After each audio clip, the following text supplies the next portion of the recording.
Hey everyone, I don't know if you saw my video the other day, but I have decided that in the midst of all this chaos and mayhem that I want to offer people some hope. And it sounds like an idealistic idea in terms of everything that is happening in the world, but I think that it's all really we have. So I'm sharing it by way of a book that I wrote called I Once Was a Pilgrim. Yesterday I read the first few pages about why I undertook the journey, and today I'm going to read to you from the chapter on India, my first step on the journey. Here's the Taj Mahal. Alright. Some people go to India in search of things they fear may not be found anywhere but there. I just went to visit Kate. For more than a decade, Kate, my friend and teammate from college, had been trying to get me to visit her wherever it was that she was living at the time, and by now, 10 years later, I had run out of reasons not to come. But India was never a place that called my name. I was never drawn to it, never longed for it in the way I long for other lands. But I went nevertheless. I live without regret, except perhaps for having chosen the 4th month of the year as my month of arrival, for the sweetness of spring, which had only just begun in New York, is no match for the swelter of the subcontinent in April. Even if I knew the date of departure would not have changed, in America, I could not stay. In the years and months leading up to the presidential election, the chasm that divided Americans from one another had grown to an unbearable width, and I feared that so far separated had we become that a middle ground might never be found. Both a lover and abhorrent of drama, I left America with the awareness that there is no sense in watching an empire collapse when the world continues to spin just the same. For me, India was to be a time for me to choose the direction in which it spun, either towards everything I ever hoped for, or away from the belief that one day all those dreams might come true. Ever the optimist, I chose the former and booked a one-way ticket to India, trying my best not to take with me all of the things that should and must be left behind, because by 36, I had lost count of all the things that I entered with hope, only to depart with heartbreak. So in order to keep my hope and my heart intact, I entered nothing at all. But I cannot tell you the exact moment in which I shut the door to my heart, thinking this was the only way to protect myself from sadness. It was not sudden, but slow. I feared that if I closed it too fast, then forever locked it would stay, with neither key nor knob to open it. But to close your heart, you must also close your eyes, and your eyes so shuttered and blinded is no way to see the world. Pack light, Kate said. It's starting to get warm. Fool that I am, I listened and boarded the plane in preparation for all the springs I had ever known. At night, always at night, I entered this land of Bahar Vasha, the air still, the heat rising, and the city asleep. Over and over again, I returned to these places of convergence, seeking refuge in all that rises, in the hope that I too shall rise. In the morning, I woke to all that is Delhi, the shrill cry of tropical birds, the shouts of monkeys, and a sun that spoke of summer and not of spring. At noon, among mad dogs, I moved from life before India to everything after. Ever the host, Kate arranged for a driver to guide me through the city. At the appointed hour, he arrived, standing outside of our apartment in brown slacks and a perfectly pressed, short-sleeved button-down shirt. His hair was carefully parted to one side, and a smile crept up on the other. With the alacrity of a man who has done this before, he commandeered my bags with one hand and held the door open with the other, summoning me inside the car with a nod of his head and a lopsided grin. Never one to settle for anything less than behind the wheel, it was strange to now be a passenger without so much as pedals beneath my feet. When the door closed, I was reminded of what a privilege it is to share a car with just one other, and no more. For in Delhi resides a population that swells and surges like the waters of coming monsoons, and this flood of 16 million people is both a madness tempered and a madness unleashed. We drove past this seemingly endless Sorry, I don't know how to speak English very well. We drove past this seemingly endless procession, oh my goodness, listless men wearing lungi and little else, who lay on their sides in whatever shade might be found, their arms draped over their heads, shielding their eyes, their black-soled feet exposed to the sun. Women swayed in saris of saffron, crimson, Aurelian, and sage, their skin laced with henna, their torsos bare. Other women peered out from behind the veils of burqas, seeing their world through coal-lined eyes. Children walked through traffic, carrying the weight of the world in their arms in the form of another child. What ease, what heaviness there was in their burdens. As they stepped between the crowds of cards, their hands out, their eyes unflinching. I wondered when it was that we taught ourselves to look away. And then that familiar thought returned. I could have been born somewhere else, someone else. It is only a question of fate. The children disappeared from view, and still everywhere there is movement, for India is a world of ceaseless motion. Here life clings to you like the heat, as if all of India is breathing, surging, purging, all of it collapsing and expanding in front of your eyes. Even held in the sway are buildings left unfinished, architecture incomplete, and ruins that speak of an unstoppable entropy, a physics divine. Among these ruins, the fragrance of frangipani in full bloom merged with the sweet scent of sweetbreads that rose with the heat, and pungent aromas of incense mingled with the clouded exhaust of diesel engines. It was a lot.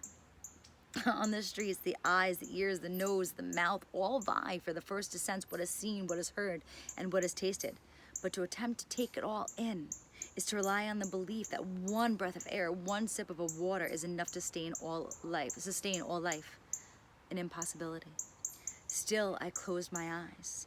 This is how I commit such moments to memory. A horn blared, issued from a bus so full that even the driver was barely visible behind the soot-stained windshield. It was a noise that said, "You are here. You are in India. Surrender, surrender, surrender." We drove on through the delirium of rising heat and fervor, the hour well before noon, the temperature crusting over 100 degrees. Every so often, the driver would point to the thermometer on his dashboard, shake his head, and said that it was not hot yet. Had the temperature been read in Fahrenheit rather than Celsius, I might have agreed with him. Before the sun was at its zenith, I attempted to walk through the throngs of the crowd of I'm going to butcher this. Sorry, Jahannuma, also known as Jama Masjid. This mosque was built by the Mughal Emperor Shah Jahan, the man also responsible for the construction of the Taj Mahal. Completed in 1656, it stands elevated on a porch of sandstone, rising red above the earth, commanding a view of the world. 3 centuries later, it is still one of the largest mosques in all of India. Only once before had I entered a mosque, but it was smaller, further away, and I did not take the time then to admire what was now before me. Ornate Mughal architecture of ribs and vaults, half domes and courtyards, and rectangles of black and white marble meant to mirror prayer mats that spread across the sun. Fluted minarets towered above the 7 arched entryways that faced west towards Mecca. From their spires is issued the adhan, the Muslim call to prayer. In Arabic, these minarets are also called Munar or Munara, a place of fire and light. Standing long enough underneath these masts, and it is easy to see how both believers and non-believers alike might answer this call. Here, the air was so thick with heat and history that it resisted any and all ability to move forward.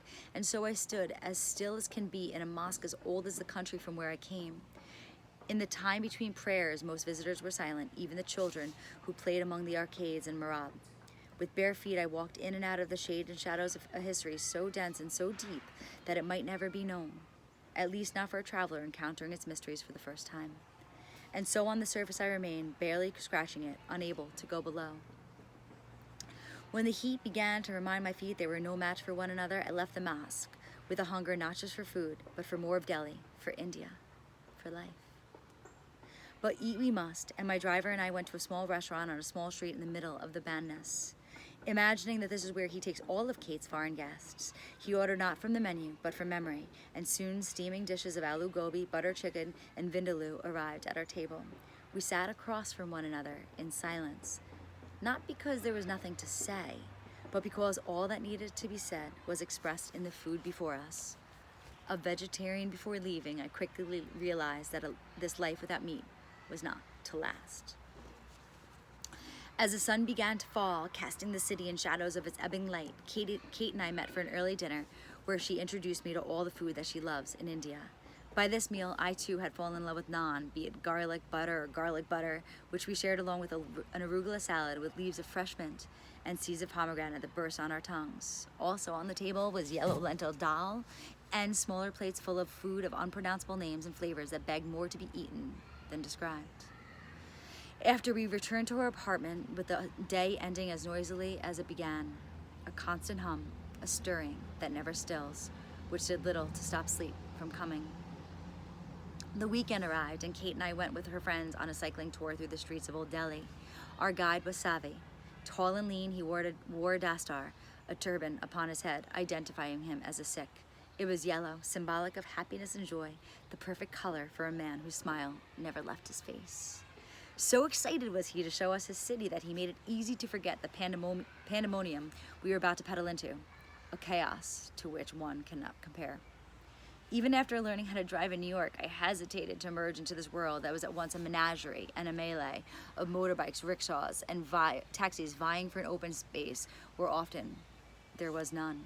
The old city was more congested than the new, with roads that formed an intricate web from which there seemed to be no escape, until they opened just wide enough to let us through. How we did not get lost, I do not know, for my heart and my head were dizzy just at the sight of it all. Everywhere there were carts drawn by horses, oxen in the hands of men. On their wooden slabs rested an abundance of papayas, watermelon, and limes, cut open to reveal the life within. Their rinds were strewn on the ground, grazed on by sacred cows both swollen and sunken, and wild dogs that will never know what it means to be tame. In the maze and haze of Old Delhi, we stopped and climbed to the top of a roof and gazed down upon the spice market. On the ground below, bushes of chili peppers, dried and bright red, stood side by side with blocks of pink salt. Nuts and legumes spilled forth from darkened stalls, staining the ground with their shedded skin. In this roar of sounds and flash of colors, it was not difficult to see why empires rose and fell in search of these riches. For these spices I would brave the Cabo de Tormentas. For them I would sail to the ends of the world. Escaping from the inescapable sun, we climbed down the stairs and back onto our bikes to discover more of Delhi. Eventually, the boulevards broadened and the streets were overrun with the roots of banyan trees, their branches dangling with vines and monkeys. We were now in the quarter where British diplomats lived during their colonial folly. Let's be fair. It was more than just a folly. Anyway, I divert, whatever. Even after 60 years of independence, it still remains a world apart. Under a sprawling canopy of gray limbs and green leaves, we stopped for chai. Holding the small glass in both of my hands, I brought it to my nose and then my lips. Slowly I sipped from the glass, the tea as sweet and hot as the day. It tasted of cardamom and cloves, pepper and ginger. Leaning against a wall, I breathed in deeply. Knowing that the brevity of my stay here would not allow any further passage into this world, still, I clinged to this breath, attaching all other breaths to this moment. I drank from this cup. It was empty, and it was full.